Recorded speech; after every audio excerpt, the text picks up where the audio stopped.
crise sécuritaire et administration territoriale, l'État a-t-il intérêt à laisser la main aux religieux?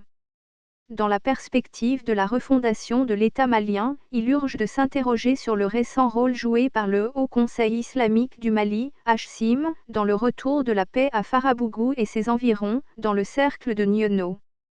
Pour freiner un tant soit peu l'extrémisme rampant, faut-il se réjouir de l'implication forte d'organisations religieuses dans le processus de pacification et de sécurisation du pays? La réponse négative semble s'imposer à nous.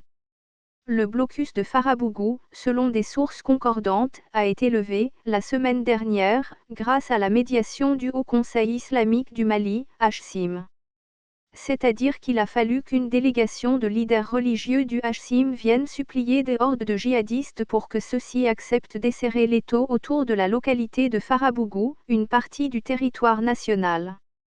Ceci, pour que l'État du Mali puisse y rétablir sa souveraineté. Un précédent fâcheux. Comment en est-on arrivé là? En effet, au même moment où l'opinion publique, dans sa grande majorité, s'interroge sur le rôle croissant des leaders religieux dans la sphère politique, l'on peut s'offusquer que le HCIM soit porteur d'engagement devant apporter la paix et la sécurité dans le pays.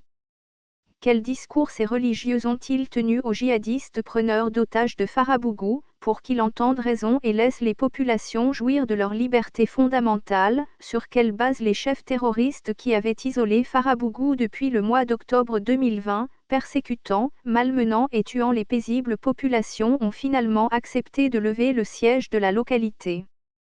Pourquoi les premières missions de paix de l'armée avaient-elles échoué? En intervenant de la sorte, le HCIM a aidé l'État en lui sortant une épine du pied, mais que sera le prix à payer pour la libération visiblement sous condition? Quid de promesses d'islamisation par contrainte dans la zone? Que vaut la laïcité ou la liberté de conscience religieuse dans Farabougou et ses environs aujourd'hui? Quel sort pour les habitants de Farabougou contraints de changer leurs habitudes et croyances vestimentaires et comportements? Comme on le voit, l'État, censé protéger tous les citoyens, s'est davantage affaibli en acceptant que des citoyens soient contraints à adopter des attitudes imposées par un fanatisme qui ne dit pas son nom. Inutile de signaler, par exemple, que les citoyens de la localité qui refusent de laisser pousser leur barbe, de couper leurs pantalons, de payer des redevances sur les produits champêtres se sont définitivement éloignés de la zone.